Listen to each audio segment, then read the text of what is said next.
Halo kawan, Assalamualaikum. Selamat datang kembali di film Adrenalin, tempatnya film yang mendebarkan. Gimana kabar ente pade wan? Ane yakin ente pasti pada sehat walafiat ya wan. Tapi buat kalian yang memang lagi kurang sehat, semoga lekas diberi kesehatan ya wan. Amin. Oke, kali ini kita akan lanjut mengisahkan film yang berjudul Rurouni Kenshin The Final tahun 2021-an. Setelah mengalahkan Shishio dan Chubongatana, Kenshin dihadapkan dengan adik iparnya yang sangat dendam kepadanya karena kakaknya atau istri Kenshin meninggal di depan matanya. Oke, gak pakai lama ya, biar gak bosan denger Mahman rocos, miringkan HP kamu, lemparkan genangan bersama mantan, karena film Adrenalin dimulai.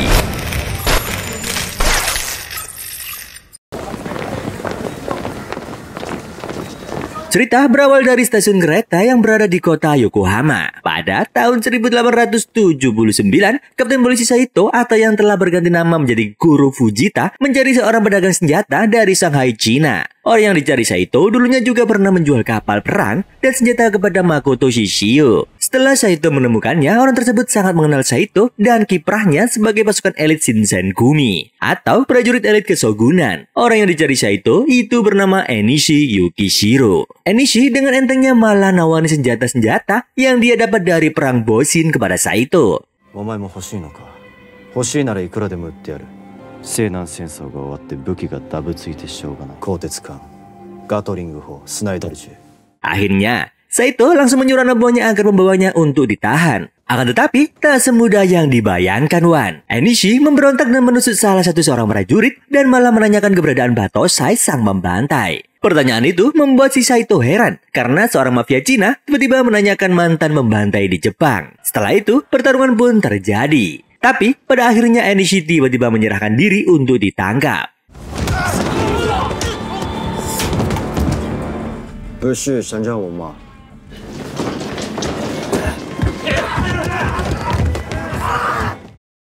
Sementara itu di Tokyo, tepatnya di daerah Asakusa, sedang ada festival untuk merayakan sebuah pernikahan, di mana Kenshin dan teman-temannya melihat arak-arakan itu dengan gembira. Oke, Kaoru membayangkan dirinya yang mengenakan gaun pengantin itu jika suatu hari nanti menikah. Hal itu membuatnya jadi bahan bercandaan Sanosuke dan Yahiko, sehingga membuatnya tersipu malu.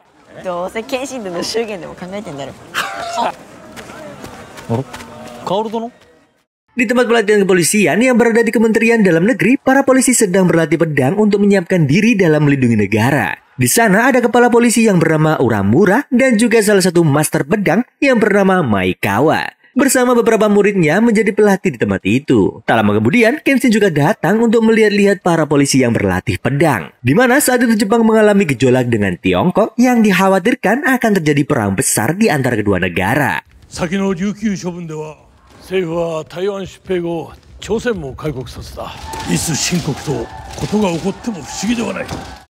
Sementara itu di markas besar kepolisian Tokyo, penahanan Enishi dipindah tangankan ke pemerintah Cina. Karena Jepang dan Cina di masa ini memiliki hubungan penting dalam bernegara. Sehingga mereka bisa menghakimi atau memberikan hukuman kepada orang berkewarganegaraan Cina, begitu juga sebaliknya. Hal itu membuat Saito marah karena udah dia tangkap malah dilepasin begitu saja. Akan tetapi pihak kepolisian tak tinggal diam. Mereka juga mendatangkan seorang mata-mata untuk mengawasi pergerakan orang-orang Cina itu, sekaligus untuk mencari tahu keberadaan gudang senjata mereka. Di mana senjata-senjata itu ternyata mereka ambil setelah perang Boshin di daerah Toba dan Fushimi. Dan mata-mata itu ternyata adalah Cho Sawagejo, mantan anggota Chubongatana atau pasukan 10 bedang Shishio Makoto. Si Saito ini wan aslinya masih saja nggak bisa percaya orang ini. Tapi meski berat hati, dia harus menerima hal tersebut karena itu merupakan keputusan atasannya. Di sebuah restoran bernama Akabeko, Kenshin, Kaoru, Sanosuke, dan juga Yahiko sedang menikmati makan malam wan. Restoran ini milik wanita bernama Tai Sekihara. Kata bos Tai Sekihara kepada anak buahnya, cepat-cepat cari gandengan kayak Mbak Kaoru. Mendengar hal itu, Kaoru langsung salting wan.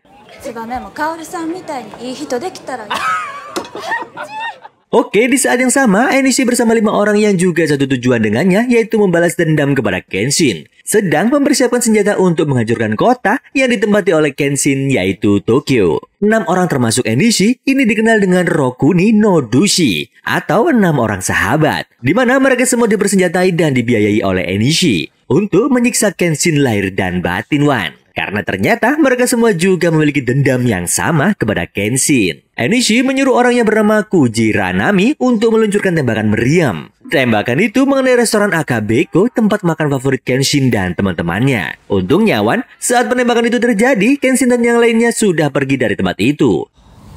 Kuji Ranami-san.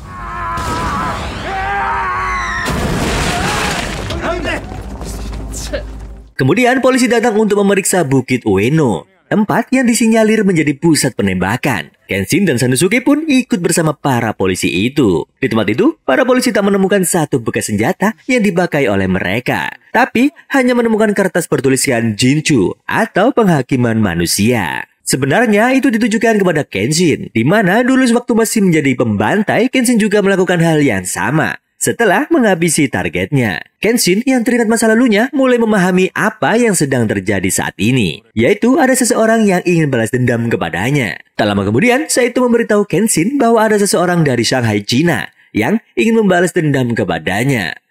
Shanghaiから来た男か。抜刀斎にまだ十字傷あるかと。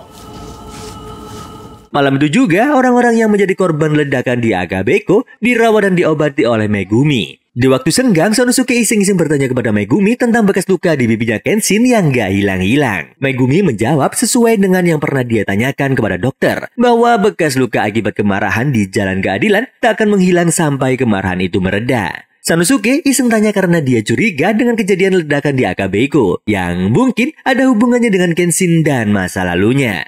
あれもうかなりの古傷だろう。どうして消えねえんだよ。でも前に小国先生に聞いたことあるわ。何かしら強い念を持ってつけられた刀傷。 Setelah itu, Sanosuke kembali ke dojo Kamiya, yang kebetulan ada Kenshin yang belum tidur. Dia meminta Kenshin untuk menceritakan apa yang sebenarnya terjadi. Namun, tak lama kemudian salah seorang murid dojo Maekawa datang dengan luka yang cukup parah. Dia memberitahu Kenshin bahwa dojonya diserang oleh seseorang yang sangat kuat. Bahkan beberapa polisi yang datang tak dapat menghentikannya. Akhirnya, Kenshin dan Sanosuke bergerak cepat menuju TKP. Tapi, di tengah jalan mereka bertemu dengan beberapa orang polisi yang akan menuju ke rumah kepala polisi Uramura. Karena nggak ada kabar sama sekali darinya setelah peristiwa ledakan di Akabeko. Akhirnya, Kenshin merubah haluan menuju kediaman Uramura. Sedangkan Sanosuke tetap menuju dojo Maekawa. Ternyata Wan, di kediaman Uramura sedang terjadi kekejian yang dilakukan oleh salah satu 6 sahabat yang bernama Hiyoko Otawa. Dia mempunyai beberapa senjata di sekujur tubuhnya dan dia sangat membenci Kenshin karena telah menghabisi temannya di masa lalu. Saat dia akan menghabisi anak dan istri Uramura, Kenshin datang dengan sangat cepat untuk menghentikan Hiyoko.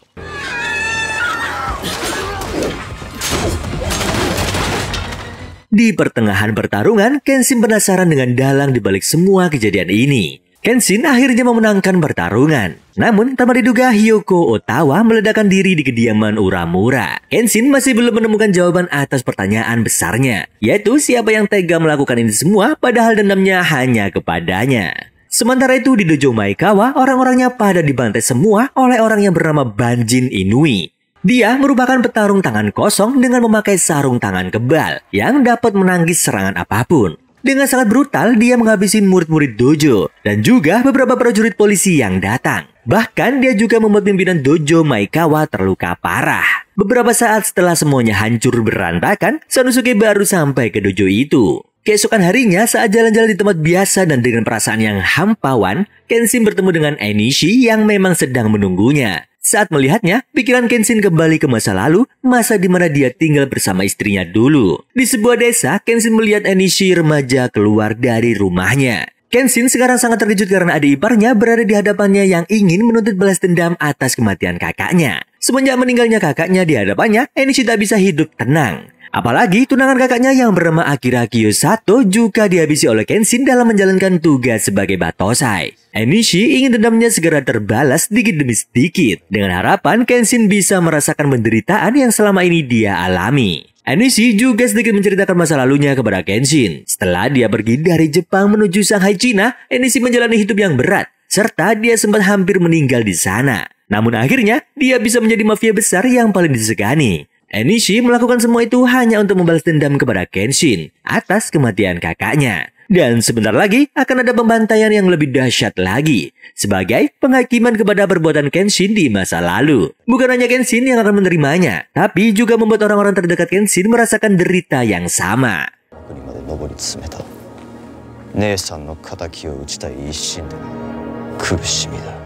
Setelah Enishi pergi, dengan pernyataan itu Kenshin menjadi semakin khawatir akan orang-orang terdekatnya. Dia juga merasa bersalah karena terbayang-bayang perbuatannya di masa lalu. Kenshin semakin galauan, hingga akhirnya dia mengumpulkan teman-temannya dan mulai memberanikan diri untuk menceritakan bahwa semua kejadian pembantaian yang terjadi adalah sebagai balas dendam kepadanya. Saat dia menceritakan bahwa dalang dari semua ini adalah adik dari istrinya, di mana hal itu terjadi gara-gara dia tak sengaja menghabisi istrinya sendiri, Kaoru, Sanosuke, bahkan Megumi sangat terkejut. Kenshin juga menceritakan saat pertama kali dia bertemu dengan Tomoe, di mana waktu itu Tomoe diganggu oleh dua orang enggak jelas, dan Kenshin menyelamatkannya. Dan ternyata orang-orang tersebut adalah mata-mata yang mencari Kenshin. Kenshin menghabisi mereka tepat di hadapan Tomoe. Setelah itu, Kenshin meminta Tomoe untuk melupakan kejadian itu dan menyuruhnya pergi. Akan tetapi, dia malah bekerja sebagai pelayan penginapan di sana dengan alasan tak ada tempat untuk pulang. Hingga akhirnya mereka berdua memupuk perasaan satu sama lain. Karena persembunyiannya terendus pihak kesogunan, maka Kenshin diperintahkan untuk pergi mengasingkan diri sebagai petani. Mereka juga menyuruh Tomoe berpura-pura sebagai istri Kenshin dan hidup berdua bersama. Waktu pun berlalu. Kenshin bekerja sebagai petani untuk memenuhi kebutuhan sehari-hari mereka. Meskipun itu hanya berpura-pura, Kenshin sangat bahagia dengan kehidupannya waktu itu. Begitu juga Tomoe. Perasaan asli Tomoe tak bisa dibohongi bahwa dia sangat mencintai Kenshin. Suatu saat, Tomoe menceritakan bahwa dia pernah bertunangan dengan seseorang dan hampir saja menikah. Tapi calon suaminya itu mati saat terjadi kerusuhan di Kyoto. Sambil menangis, dia menceritakan semua itu kepada Kenshin tanpa menyebutkan nama calon suaminya.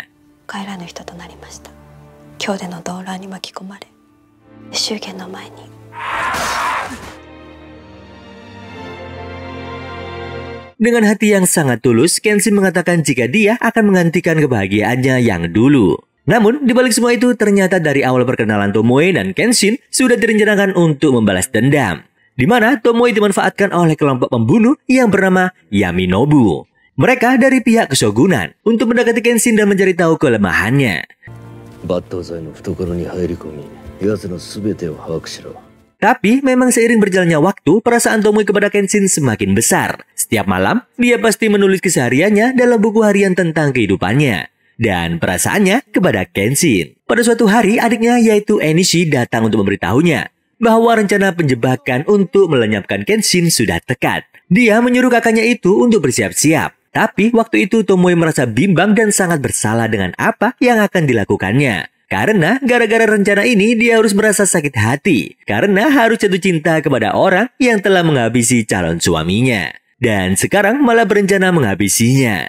Namun Tomoe tetap harus mengikuti rencana Yaminobu untuk menghabisi Kenshin. Dan dia pun akhirnya menyuruh Enishi untuk segera pergi dari sana. Di saat keluar, dia malah berpapasan dengan Kenshin yang hendak masuk ke rumah. Kemudian, di keesokan harinya, Kenshin menemukan Tomoe yang sudah tak bersamanya. Ternyata dia pergi menemui Yaminobu, di mana sebelum pergi dia meninggalkan catatan hariannya dan juga selebaran agar Kenshin menemuinya di sebuah hutan. Dari catatan harian Tomoe, Kenshin mengetahui bahwa calon suami yang diceritakan oleh Tomoe ternyata adalah orang yang dia habisi sebelumnya, yaitu Akira Kiyosato, yang telah membuat goresan pertama di pipi kirinya.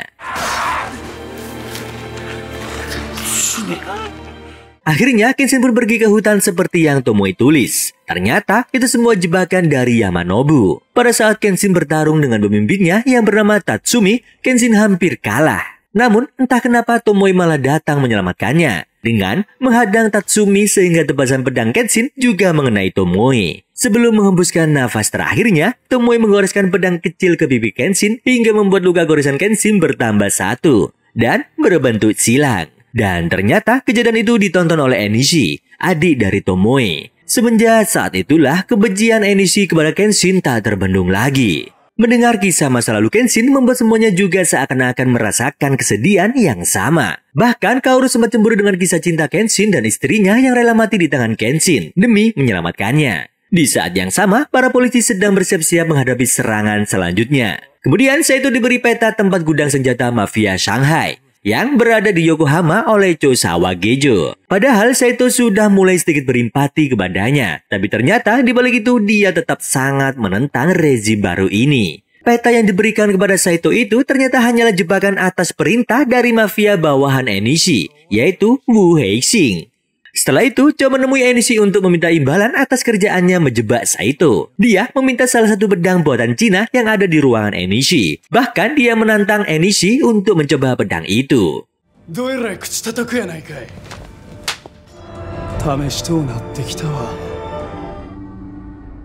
Di dojo Kamiya, tiba-tiba saja kedatangan tamu dari kota Kyoto. Ternyata dia adalah Misao Makimachi. Dia datang bersama mantan Kapten Oniwa Bansu yang terakhir, yaitu Aoshi Shinomori.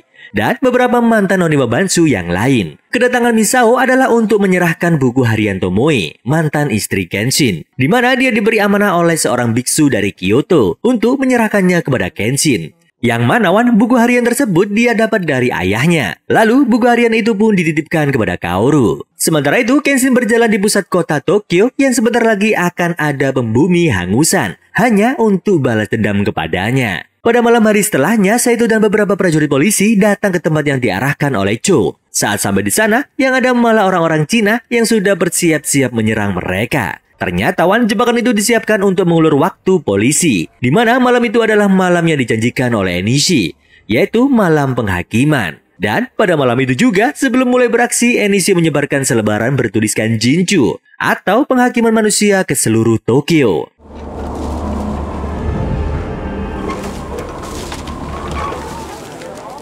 Tak lama setelah itu, anak buahnya mulai menembakkan meriam ke arah pusat kota. Selain itu, semua anggota 6 sahabat sudah mulai melakukan penyerangan bersama beberapa prajurit dari Cina. Malam itu merupakan malam yang sangat tragis. Tokyo menjadi lautan api dan orang-orang berkelimpungan mengenaskan. Mendengar ledakan yang dilakukan 6 sahabat, Kenshin langsung berlari dengan sangat cepat menuju pusat penembakan. Akhirnya, Kenshin bertemu dengan si tangan senjata yang langsung menembaknya secara bertubi-tubi.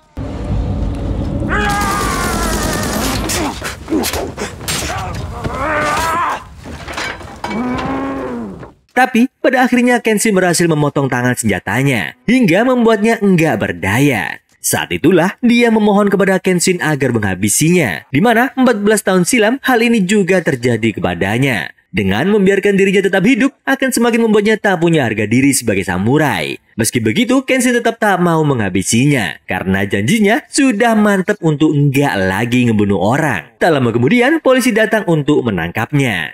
Di waktu yang sama, salah satu dari 6 sahabat dengan gencar menghabisi masyarakat. Tapi saat itu Aoshi, sang mantan Kapten Oniwa Bansu, datang untuk menghentikannya. Padahal yang diharapkannya adalah berhadapan dengan Kenshin. Tapi Aoshi nggak bisa dianggap remeh. Tak lama kemudian, Misao datang untuk membantu. Tapi kemudian lawan mereka menggunakan peledak untuk menghancurkan tempat itu hingga membuat Aoshi terkapar.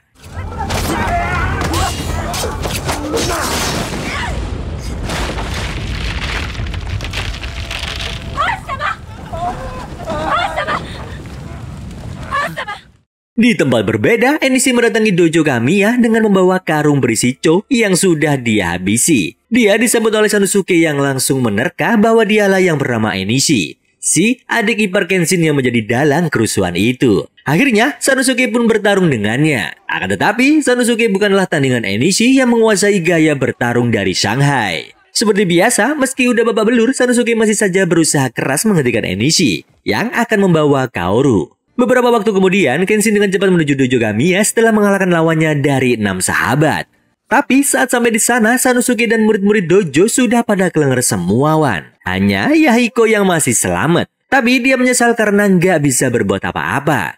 Kemudian Kenshin menemukan surat penghakiman manusia di mulut Cho yang sudah metong Keesokan harinya, Saito terkejut melihat keadaan kota Tokyo yang sangat mengenaskan. Dia tak bisa berbuat banyak karena malam itu dia dan beberapa anak buahnya nggak ada di sana karena dijebak musuh di kota Yokohama. Sementara itu, Kaoru yang sedang diculik terbangun dari tidurnya dan langsung kabur dari sana. Akan tetapi, dia tak menemukan jalan dan hanya ada tebing dan jurang di tempat itu. Enishi langsung datang menghampirinya dan langsung saja,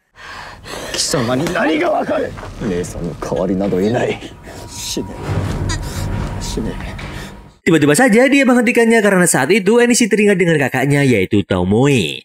Sementara itu di dojo Gamiya, Kenshin menatap tulisan yang terpampang di sana yaitu hidup dalam kebenaran yang nyata. Tulisan itu membuatnya merenungi hal-hal yang terjadi di masa lalu. Sehingga Kenshin pun menatap untuk menghentikan adik iparnya itu. Akhirnya dia pun pamit pada Yahiko untuk pergi menjemput Kaoru. Di sisi lain, Enishi memanggil Wu Hexing selaku orang nomor 2 dalam organisasi mafia pedagang senjata. Enishi memberitahunya bahwa setelah rencana penghakimannya selesai, organisasi mafia ini akan sepenuhnya menjadi milik Hexing. Tapi Hexing merasa jengkel kepada Enishi karena selalu bertindak seenaknya Wan. Bahkan Enishi berkata kasar kepada Hexing saat mencoba menasihatinya. Menurut Hexing, kalau Enishi ketangkap lagi, dia nggak akan bisa lagi dibebaskan. Akhirnya, setelah itu bukan hanya Kenshin yang ingin Hexing habisi. Bahkan, Enishi juga bakalan dia libas Wan. Lalu Hexing yang selalu dikawal oleh 4 pengawal pribadinya yang mempunyai julukan 4 bintang tanpa disangka disambut oleh salah satu mantan Jupong Katana, yaitu Soujiro Seta.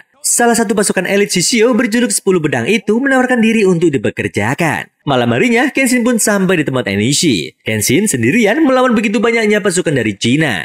Ditambah lagi sisa kelompok 6 sahabat yang ada di sana.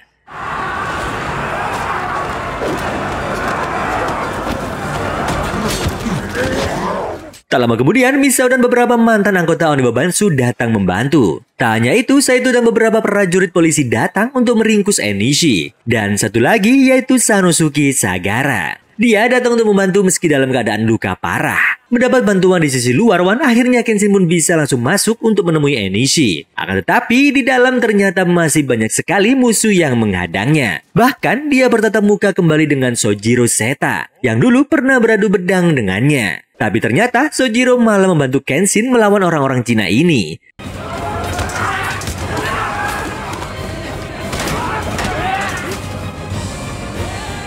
Sedangkan di luar, Saito dan Misao sedang berhadapan dengan sisa komplotan 6 sahabat Wan. Setelah Kenshin dan Sojiro mengalahkan para kroco dan masih ada aja musuh, Sojiro lalu mempersilahkan Kenshin untuk masuk menemui Enishi. Sedangkan dia yang akan menghalau anak buah Enishi. Di dalam, Enishi sudah menunggu dan gak pakai banyak bacot Wan, mereka langsung beradu pedang.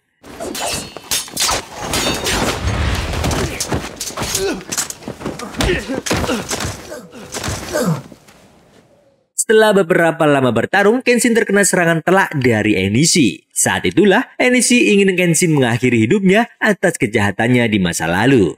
Tapi, Kenshin gak akan melakukan hal itu. Karena dia harus menghentikan Enishi. Agar Wan, dia sadar bahwa bukanlah kematian yang bisa dijadikan tebusan atas dosa di masa lalu. Dan kemudian Kenshin bangkit lalu melanjutkan ronde pertarungan mereka. Seandainya bukan pedang mata terbalik yang dipakai oleh Kenshin, Enishi pasti sudah koid dari tadi terkena sabetan pedang Kenshin yang bertubi-tubi Wan.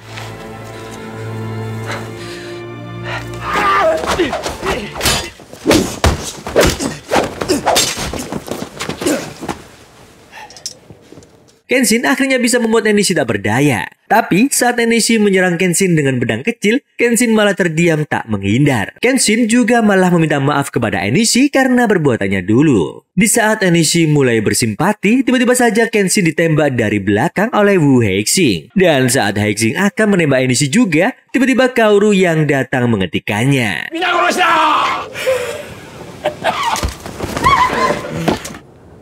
Kaoru akhirnya terhempas dan saat Hexing akan menghabisi Kaoru, tanpa diduga Enishi menghadangnya. Hingga Wan, punggungnya harus terkena tembakan Hexing. Hal itu membuat Enishi sangat murka pada bawahannya itu, dan lalu memukulnya bertubi-tubi sampai teler.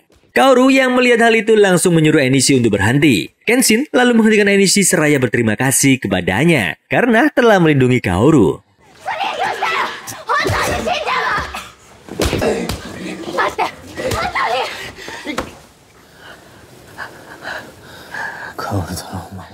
Setelah semuanya usai, Enishi pun akhirnya menjadi tahanan resmi pemerintah Jepang atas kejahatannya. Di dalam penjara, dia dikirim buku harian kakaknya oleh Kaoru. Setelah membaca semuanya, barulah dia menyadari perasaan kakaknya yang sesungguhnya terhadap Kenshin. Dan setelah bergulatan batin yang panjang Wan, akhirnya Kenshin bisa bernafas lega.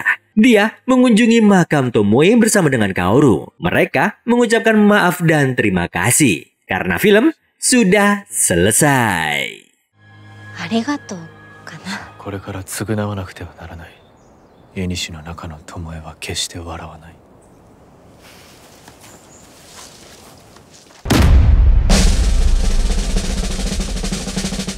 Alhamdulillah Wan, film selesai dengan happy ending. Jarang-jarang film Jepang endingnya seneng kan Wan? Ya udah deh, akhir kata Maman lagi gabut, ente malah kemana-mana. Ya udah deh, Ane mau cabut dulu dan sampai jumpa. Wan.